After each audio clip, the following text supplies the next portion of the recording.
दोन भाऊ होते, फ्लॅटवरनं सर दोघांची भांडणं झाली, कुणाला द्यायचा, आणि 20 वर्ष बोलत नव्हते.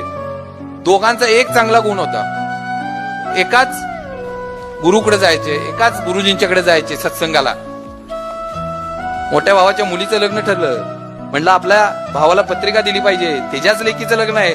भावाला पत्रिका घेऊन गेला, म्हणला लेकीचं लग्न ठरलंय, तू पुढं होऊन केलं पाहिजे, सगळं विसरून जा, काही डोक्यात ठेवू नको, पुढं होऊन तुला करायला पाहिजे. बारक्या भावानं ऐकलं नाही, घरातनं हाकलून दिलं, म्हणला काही संबंध नाही तुझा माझा, आणि घरातनं बाहेर काढलं. मोठा भाऊ नाराज होऊन घरी आला. दुसऱ्या दिवशी परत सत्संगाला गेला गुरुजींच्या पुढं.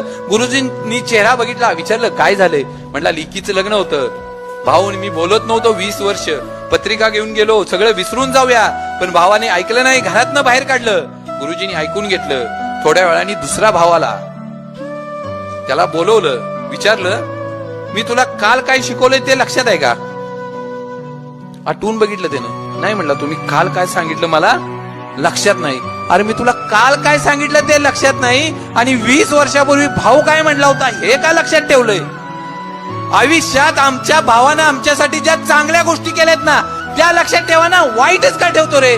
तुम्हाला जर वाटत असेल ना म्हातारपणात आपल्या आई बापाला 5-7 वर्ष जादा मिळावी, तर भावाभावानी फक्त घरात चांगलं वागा आणि चांगलं बोला, अरे त्या म्हाताऱ्यांच्या घरातली 5-7 वर्षाचं आयुष्य वाढेल.